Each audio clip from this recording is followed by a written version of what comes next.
April 6, 1862. Dawn breaks over the Tennessee wilderness as Confederate soldiers storm through the early morning fog.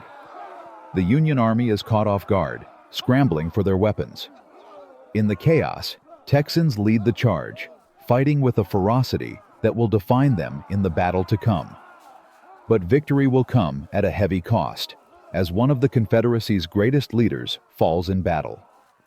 This is the story of the Texans at Shiloh.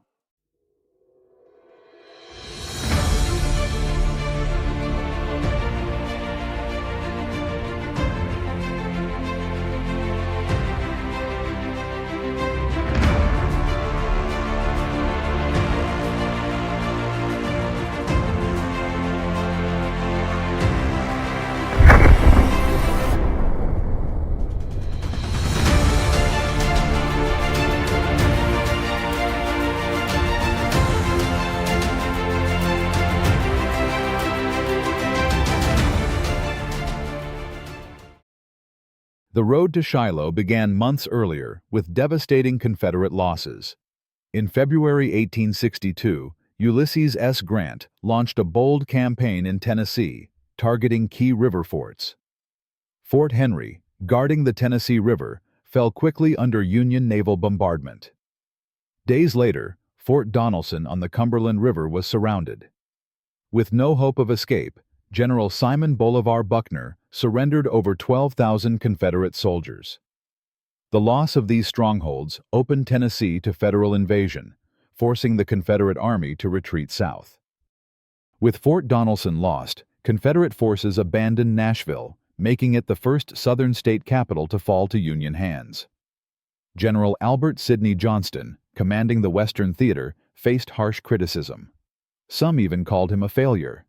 But Johnston was not done. He knew that to save the Confederacy in the West, he needed to strike back. He began moving his army south, consolidating forces at Corinth, Mississippi, an important rail hub. There, he gathered over 40,000 men, including Texas regiments, and prepared to strike Grant's army before Union reinforcements could arrive. In late March, Johnston ordered the march toward Pittsburgh Landing, where Grant's army camped near the Tennessee River. But heavy rains turned roads into deep, sucking mud. Wagons broke down, soldiers slogged forward in knee-deep sludge, and precious time was lost. By the time the Confederate Army arrived outside Grant's position, they were exhausted, but ready to fight. Johnston had no choice but to attack immediately before Union reinforcements arrived. Among Johnston's forces were brave Texans, prepared to make their mark in the battle. The 2nd Texas Infantry, under Colonel John C. Moore, formed part of the main attacking force. The 9th Texas Infantry, commanded by Colonel Wright A. Stanley, fought in the thickest of the battle. And Terry's Texas Rangers, the famed 8th Texas Cavalry, led by Colonel John Austin Wharton, was part of the Confederate flanking movement and provided reconnaissance and support. At dawn on April 6th, Johnston launched his attack. Confederate troops surged forward, overwhelming Union camps. The 9th Texas Infantry attacked the Union right flank, and after Sherman's and McClernand's troops fell back, attacked the Hornets' Nest, a Union stronghold of fierce resistance late in the day. Fighting was brutal. Hand-to-hand combat, bayonets, and rifle butts. The 2nd Texas attacked the Union left flank and helped push Grant's men through the Peach Orchard toward Pittsburgh Landing, cutting off their escape routes. Terry's Rangers made a sweeping attack on Sherman's right flank and pushed the Federals almost back to the Tennessee River. Victory seemed within reach. John Creed Moore later wrote in his report, "We think we may be permitted to say that the regiment had already done noble work, yet this last and closing action of the day may be remembered with pride by the officers and men of the 2nd Texas Infantry. They charged the camp with a shout in the face of the enemy's artillery and musketry, and though they met an obstinate resistance, they soon drove the enemy from their encampment into the woods beyond. While the line was thus being reformed, the white flag cry was raised, the command cease firing given, and in a few minutes an officer unknown to us rode up and said that a force of 1,000 of the enemy wished to surrender to the Texas Regiment. Then, tragedy struck.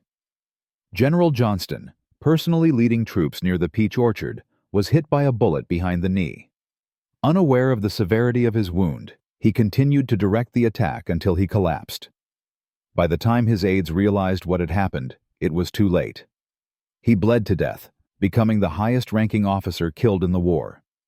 His death left a leadership vacuum, and his replacement, General P.G.T. Beauregard, hesitated, calling off the attack.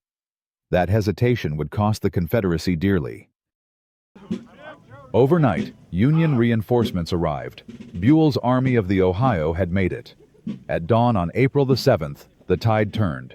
Grant launched a massive counterattack, pushing the exhausted Confederates back.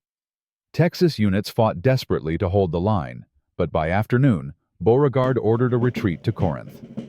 The Battle of Shiloh was over. What began as a stunning Confederate success ended in bitter defeat. The cost of Shiloh was staggering. Over 23,000 men were killed, wounded, or missing, making it the bloodiest battle in American history up to that point. For the Confederacy, the loss of Albert Sidney Johnston was irreplaceable. The Texans who fought at Shiloh went on to serve in future battles, carrying with them the lessons of that brutal fight. Though they fought with courage, the war in the West was turning against them. Although Shiloh was a Confederate loss, the courage and determination of the soldiers, including the Texans who fought here, left an undeniable mark on history. General Albert Sidney Johnston gave his life leading from the front, believing that a victory here could turn the tide of the war in the West. While the battle ended in retreat, the men who fought here on both sides proved their resilience on this bloody ground. Today, this battlefield stands as a solemn reminder of their sacrifice. We remember them not as just names in history, but as men who gave everything for the cause they believed in. I hope you enjoyed this episode of Lone Star Warriors. If you did, please like this video, subscribe to our channel, and hit the notification bell so you'll never miss another episode. Thanks for watching, and we'll see you again next time.